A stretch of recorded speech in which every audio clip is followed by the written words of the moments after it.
Novak would like to say something before we take questions. So. Yes, good evening. So I would like to just clarify the reason why the interview was not conducted on the court, the post-match interview, like it's a common, usual practice. A couple of days ago, the famous sports journalist who works for official broadcaster Channel 9 here in Australia made a mockery of Serbian fans and also made insulting and offensive comments towards me. And since then, he chose not to issue any public apology. Neither did Channel 9. So since they're official broadcasters, I chose not to give interviews for Channel 9. I have nothing against Jim Courier, neither the Australian public, and it was a very awkward situation for me to face on the court today, and it's unfortunate. I chose to say something to the crowd, but obviously it wasn't the time and space or situation for me to explain what I'm doing right now. So I leave it to Channel 9 to handle this the way they think they see fit, and that's all. Okay, we'll take a few. This be an ongoing stance until you get an apology? Yes, exactly.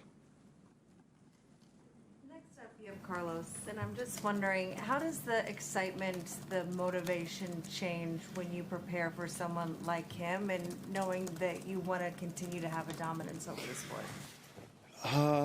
Well,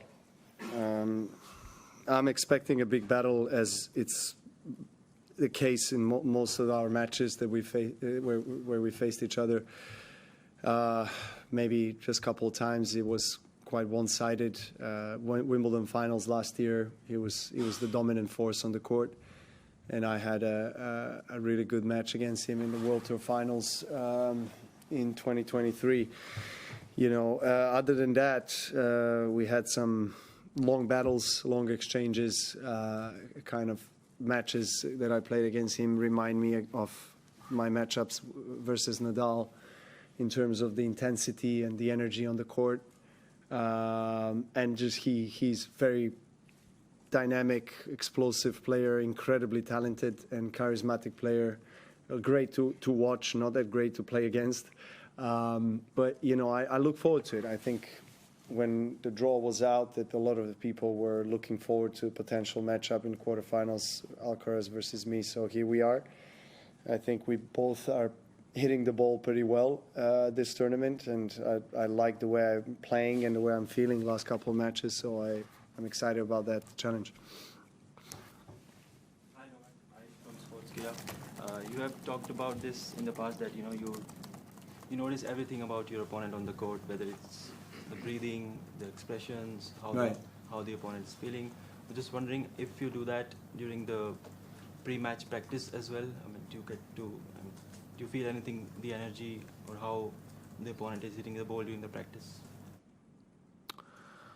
Do you mean in the warm-up for the match before the court? Just the before we enter the court? Well, after you enter the court, meeting with the opponent. well, I mean, not so much. I mean, obviously the warm-up is quite short. You know, it's a few minutes here and there, few shots from back of the court, volleys, serve, and that's it. And you start a match. I would say that you get a sense of how your opponent is feeling already before the match, before you enter the court, in the gym, because our locker room, we in a way can't run away from each other, as we are sharing locker rooms and gym spaces and warm up areas. So we do see each other and our respective teams, and so there's a battle already that starts before we step out on the court. Scott. Novak, was there anything said by the crowd tonight that specifically irritated you? I think the chair at one point said something along the lines of, "Oh, that wasn't deliberate." Was there anything that? No, look, you know, it's nothing that really stands out or extraordinary. You know, every match something different happens, but you know, this was. I already explained myself. The reason why I wasn't giving an interview is not for the crowd; it was for the Channel 9 situation. Yeah. Novak, we saw on some of the vision from underneath your, conversation with Craig Tiley. Can you shed any light on that after tonight's game? Exactly what I told you. That's what I told him because I haven't seen him since that happened, and he was communicating with my agent and my team. So I just wanted to make sure, as I have a really nice relationship with Craig, and I think he's a phenomenal guy that always tries to help players and understand the players' needs or demands. And so I just wanted to make sure that he knows where I stand and the reasons behind it. So I told him, if you guys want to fine me for not giving an on-court interview, that's okay. I'll accept that because I feel like this is something that needs to be done, and that's all there is to it. Two more. That's all. Too many. Congrats. You said you like the way you're playing. Just curious, how much do you feel that you're in rhythm right now, and how much have you improved over the last week? Well, I think the last two matches have been on really high level. Played two Czech players that are in a really good form.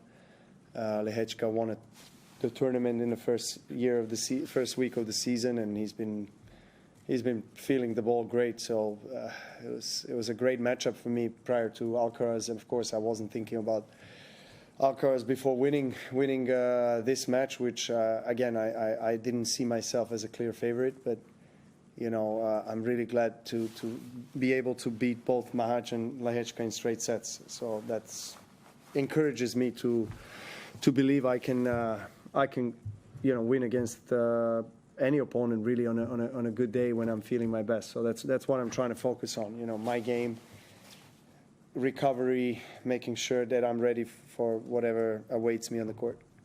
Charlie. Feeling of being disrespected, insulted, does this make you even... Can you please raise your voice? I can't hear you, sir. Does it obviously you feel like you've been disrespected and your people have been disrespected and insulted? Right. Does this make you even more determined to win the title here? No, not particularly. I'm very determined already, so this is not using this to kind of fuel my fire more. I just feel like I don't want to repeat myself. I already said what I need to say, so it doesn't fuel me more. Serbian. We move to Serbian. Thank you. You can. Okay. Yeah. Serbian. Yeah. No, he wants to speak in English. or Serbian. Even though you're pretty good in Serbian. Okay. Just last one quick in English then. Yeah. How did you feel? How was the meeting with my Slovak friend Jan Jan Lastovica after the match? Yeah, it was surprising. I mean, he's been a supporter of mine for the last 20 years. Actually, first time I met him and his wife was 20 years ago here when I qualified for the first time for Australian Open 2005. So it was quite a surprise for me during a Eurosport interview. They organized it all, so I'm really pleased to see him, and he gave me a shirt. Okay. That was nice. Serbian. Thank you.